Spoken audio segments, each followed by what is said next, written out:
Hello. It's been a while.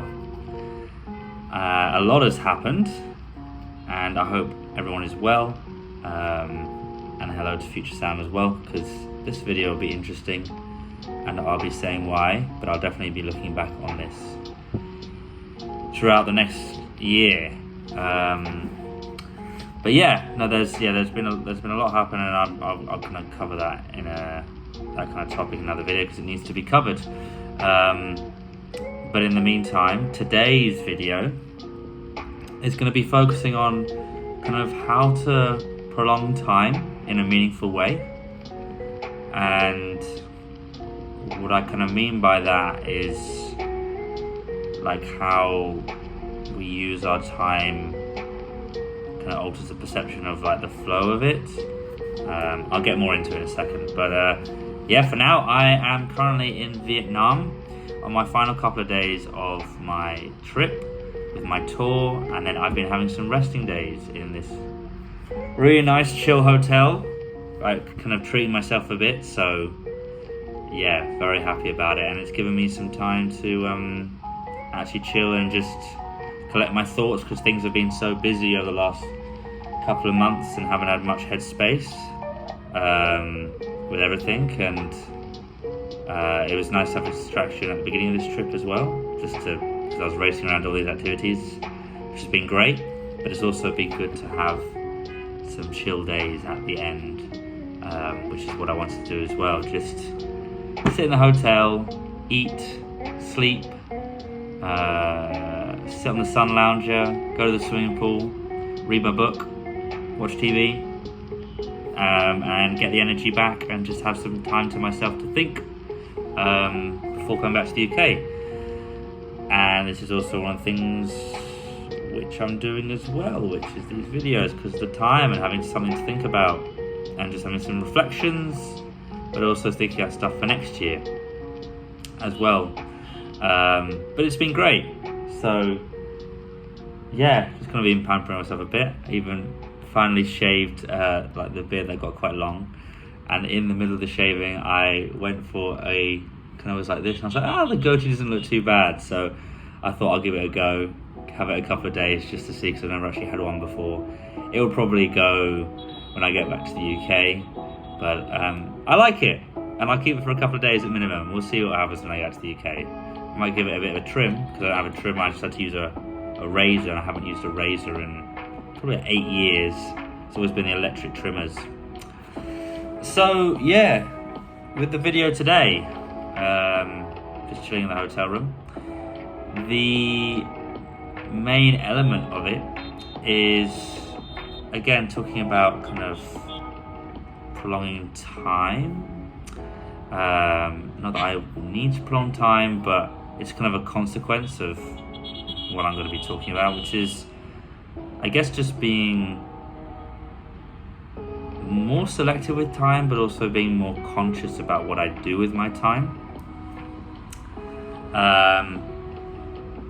And like upon reflection, like when we think about like the pandemic 2020, 2021, everyone goes, those years flew by so fast. It almost seems like it was like it didn't even really, well, we know the pandemic happened, but like nothing really happened in our lives in there. That's why this went so fast. And I saw a video of something which I was actually trying to find again, and I couldn't, but I just remember when I watched it, or I read something, and I found like,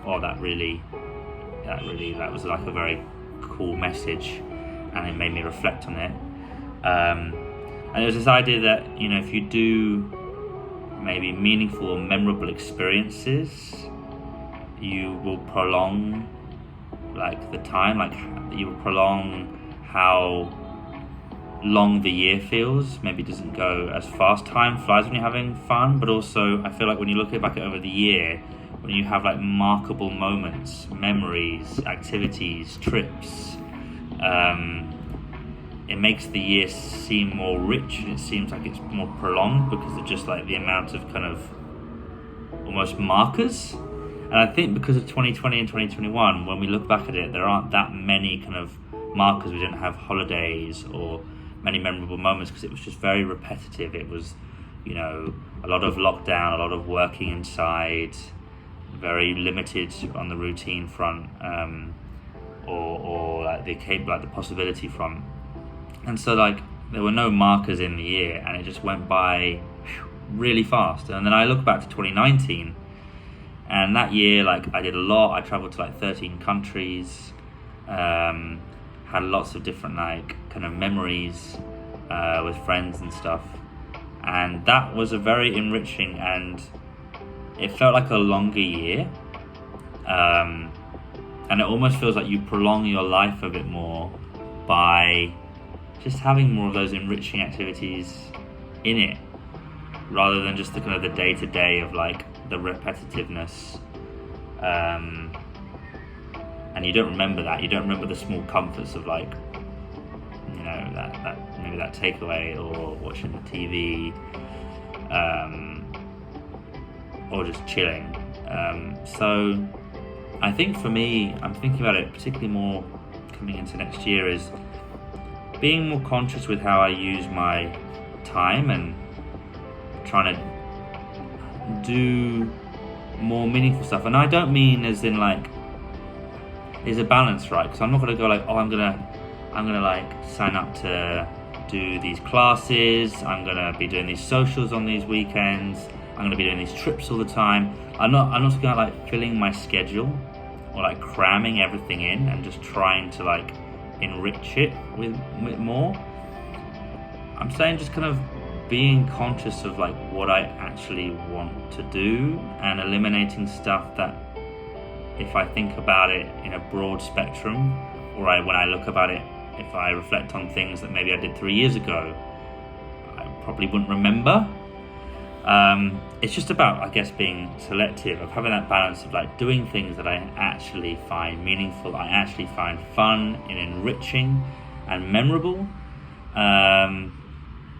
and kind of taking out stuff that is just not as necessary, or is just filling the calendar for the sake of filling the calendar. Because I feel like if I want to have this like kind of this life, which I feel like I do, I feel like I am conscious with my time, and I'm selective already in terms of saying no to things that I don't want and saying yes to the things I do.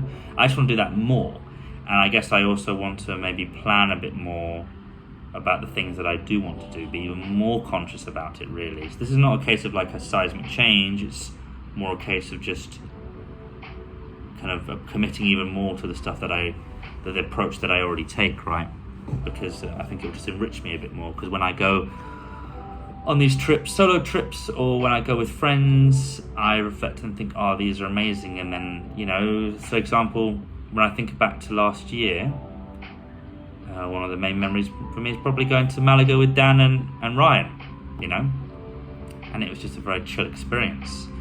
I don't think it'd be as memorable if it was stressful, or if I was just doing it for the sake of doing it. But I think because of how much I enjoyed it, and because it was a chill one, I was very happy with it, you know. So yeah, I think it's about being selective with what I want to do, and eliminating stuff that I don't, because ultimately I need that balance. I enjoy my time for rest, and I need my time for rest in order for me to do the things that are meaningful, that are enriching, because I need that energy. Because if I try and pack everything in, I will exhaust myself and I won't be happy, you know. I will be so unconscious about it, it'll be so automatic, like automated in terms of just doing things. I'm not going to be one of those people who go yes, yes, yes to everything, because then I will become unhappy. I will do things that I won't actually enjoy.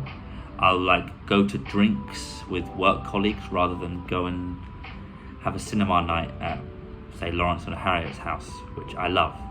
And so there, I'm being selective, and I need to know what I need to say yes to and prioritize my time and energy to, and what I need to say no to. Because I don't remember, like, to be honest with you, work drinks, they're alright, they're good fun, particularly maybe with, say, you know, some of my M4D colleagues and stuff like that, but I don't remember it that much. I'm not looking back 2 years ago and going, oh, that was amazing, enriching. I'll do it if I have the time, if I've got nothing on, but I'm not gonna like say use a rest day, a day where like I've got like, say I've got a busy schedule and then there's a Thursday and they ask for drinks on Thursday. I'm like, no, I need my rest days during the week. I know that makes me happy. I know I need my downtime watching TV, playing games, reading a book, because that makes me happy and also gives me energy to do the things that I do want to do, like a weekend away trip, a music concert, seeing some of my really close friends, having them over for dinner. When I reflect on all the things that I loved about last year and the things I loved in general, those are the things, and I'm thinking I need to maximize them. And anything else that compromises that or diminishes my energy so that I can't do them or is an alternative, I have to be firm with and say no, not unless it's necessary. And I think in that way, that prolongs and enriches a year, a life. And I look back and I'm very happy about it. And that's, I think, why 2019 was so good, because I just had that. I know what I love, and I wanted to prioritize that, because I just definitely don't want to have the regrets of like missing things that I know are important to me, doing things that I know I don't actually like. I'm just maybe in a time and a moment I'm just like, I just want to be busy and I'll just do that, or I want a distraction, so I'll just go to those drinks, or I'll meet up with this person who I don't really know that well, and like I'm just meeting up for the sake of them, but I know actually we don't have a strong connection. I'm prioritizing my closest connections. If I have free time, I'll prioritize. I'll dedicate it to other people. And also being a good sense of like energy. Like if there's a new person in my life, I feel like I trust my judgment to know that actually this person is worth my time. Let's say someone relatively new, even though it's like 4 years ago now, like Val, when I first met her, good energy from the start, great to get to know her initially, that conversation on the plane, etc. We carried on messaging afterwards, and I'm thinking, okay, this is a person who I get along really well with. I really identify with some of the stuff that she prioritizes as well, and therefore I'm like, okay, I'll reciprocate that energy and I'll put out a bit more energy than maybe a normal person that I would meet, because it might be worth it. And it was. Whereas compared to someone else that I might met at work who I have a good conversation with and they want to go for drinks, and like I get on with them, but I know I have that instinctive feeling that there's nothing majorly special here. I'm not going to go out of my way. If I have the free time, great. If not, I'm not gonna sacrifice that time. Just be very intentional with it. And so for me, the main things here, it's balance. Because I know I need my rest time, and it makes me happy, and I know I need my time for myself, and it gives me the energy to then do the things that I love to do. Spend time with the people I love, my friends, have those activities, music concerts, nights out, having a drink at the pub, like, Dan and Will. I remember that the other day after the house hunting, and that was a good night. It was a good time. I enjoyed it, and especially when being on those, like maybe like I'm at the pub, and I'm enjoying myself.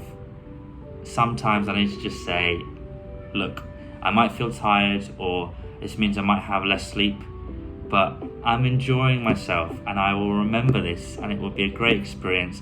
Just be in the moment. Sometimes I might have to make a few little sacrifices for tomorrow, just because the moment right now is really enjoyable, and I'm going to seize it, rather than, look, you have your schedule, you have your routine, you do need to keep to that. It does give you structure, but you need to have at least the flexibility of sometimes having the caveat rather than always being completely, utterly loyal to it. Because then you need to rely on the strength and the discipline when you maybe do have an extra couple of hours less sleep to recover from it and to get back into the routine again, because that night is worth it.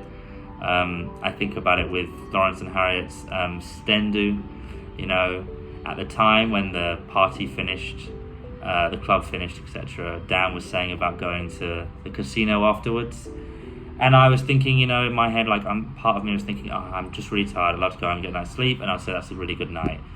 But I was like, I can push myself through this. It might not be so great tomorrow, but I'm not going to remember feeling a bit tired the next day, you know, or a bit out of whack with my schedule, and I can recover it. But I know I'm going to remember, you know, this unique experience and enjoying it. And so I went with it and through with it, and I had a great time. And it's like one of my great memories from this year, you know, going to the casino with Dan in the evening. It was great fun up to like 4. Well, we arrived at like 4 a.m. having a burger and drinks and stayed till about 6 or something like that. Dan is a good influence for that in terms of, you know, kind of just going with the flow of things. And it's not instinctual for me, but I try and push myself because I know I enjoy it. Like Wimbledon with Andy Murray, seeing him in the centre court afterwards, getting on there free. I enjoyed that despite feeling so tired. I don't really remember feeling that tired. I don't remember the feeling of like being exhausted the next day, but I do remember the joy and the love of the spontaneity that I had with doing it. And yeah, there were just like many activities that I thought over the last year as well, that where I felt maybe in the moment, I'm lagging, I just go home, have some sleep. You can always have those comforts, and that's why I do make time to have those comforts as well, so that when I do have enjoyable experiences, I can push myself above my instincts, because I know I'll enjoy it and it's enriching and it's a great memory, and it's just what makes life more full, you know, where I can actually push beyond the instincts that are not for my best interest. That's instinctual. I want to be conscious. I want to be a conscious being, because being conscious means you do things that make you happier, make you more fulfilled. Being instinctual means that you will live a life of regrets, your prospects, your level of enjoyment, your fulfillment is limited. You really limit the amount that you do if you are always judged by, or if you're always governed by your instincts of like, oh, I'm tired, or I can't be asked, or oh, I'm done now. Sometimes it's good, but sometimes you need to push through it because it's worth it. And if you live a life, if you do this living with instinct every time, saying I'm tired, I want to go home, every time, you know, you repeat that over like 100 to 200 occasions, you're gonna limit yourself so much. And what it does to your psychology as well, you just become a person who lives a life very vanilla. And then you do that, you have your comforts, but then you wake up and you're thinking, why do I feel so unsatisfied? Why does something feel so wrong? Why does something feel so out of place? Well, you have your answer. It's because you're not pushing yourself, you're not being conscious. When we're unconscious over time, it wears on us and it makes us unhappy, you know, and we need to constantly try and push ourselves, and not in an uncomfortable way, because we really enjoy it sometimes when we do, and it just makes life more enriching, and it makes the years feel longer and more full. So Sam, for you, as I said, this is something for next year, you know, get that balance, have that rest, have your energy, because, you know, you have to have a good relationship with yourself in that regard, getting out of routine, etc. That also makes you unhappy, so allocate the time for that. But then also, you know, have the flexibility to push yourself and do things outside of your normal comfort zone, and then also do things that you know you love, and actually really be conscious about making time for that. Plan some holidays, get those things in, do activities with friends. I'm looking forward to Japan next year, you know, and I'm definitely going to allocate the time for that. You know, going with some of the gang, it's going to be great fun. Seeing it in Sakura season. I might try and do the skiing as well. Maybe Rory might try and convince me. Spend those times with friends, especially when you're moving back to Wimbledon, around that area now. You're going to be closer. You know, it was lovely seeing Lawrence and Harriet on a more regular basis as well, because I didn't see them as much, and going over and watching movies and stuff like that. And just those nights, great. The Halloween night recently, great that Val and Josh came, and I did really want to go and spend time with Harriet and Lawrence after, but I'm so glad despite maybe what instinctually was thinking, I'm tired, I'm glad I carried on throughout the night, because it was probably one of the best Halloween nights I've ever had. It was so fun. It was really enjoyable. I absolutely loved it. I just felt good vibe, very happy. And sometimes there's like points at a party in the night where I kind of wane a bit, but no, I just was really happy. Like, no kind of, I just was enjoying myself, and it was so good. And that's stuff that maybe past me wouldn't do as much. So yeah, have those time for those loved ones as well. Know what you prioritize, know what is important, know what makes you happy and makes you fulfilled, and then you can be productive as well. You can have both. You can have both those lifestyles. It doesn't have to be it. And above all, cut out stuff that isn't that meaningful for you, and don't let it drain your energy. Don't let the weeks become blurs. Don't let it become so hectic that you don't even know what's been going on and you exhaust yourself, because being truthful to yourself, it makes you unhappy. Do it at your pace. Do it at the pace that you enjoy. Allow yourself the time, energy, the feelings, so that you can actually take advantage and actually relish and enjoy them, rather than feeling exhausted all the time. And it will just make you calmer and make you more at peace. It will enrich your relationships. It will make you enjoy life more. And then I think every time I do that, I don't question life. I'm very satisfied with life. I'm very happy with it. Especially when I think about 2019, I'm like, this is how I want to live life. And I'm not kind of questioning, what's missing? It's there, it's all there, and it feels fulfilling. Alright, I'll end it there. Thank you, and have a beautiful ride.